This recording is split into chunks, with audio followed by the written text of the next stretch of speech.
Bagong karakter na naman ang aabangan ng mga manonood sa primetime serye na FPJ Batang Quiapo.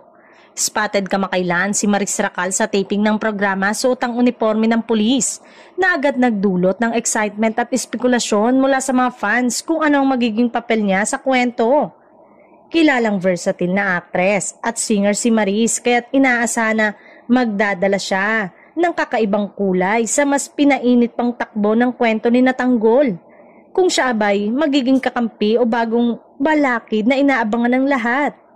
Matatanda ang isa sa mga lakas ng Batang Quiapo ay ang pagbibigay daan sa iba't ibang artista na gumanap ng makabuluhang karakter mula sa mga veteranong aktor hanggang sa mga bagong pasok sa cast. Ang pagpasok ni Maris Racal ay dagdag patunay na patuloy na pinapalakas ng programa ang lineup nito upang manatiling nangungunang teleserye gabi-gabi.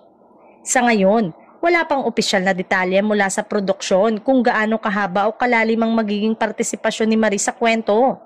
Ngunit base nga sa mga larawang kumakalat mula sa set, tila isang mahigpit at matapang na babaeng alagad ng batas ang kanyang karakter.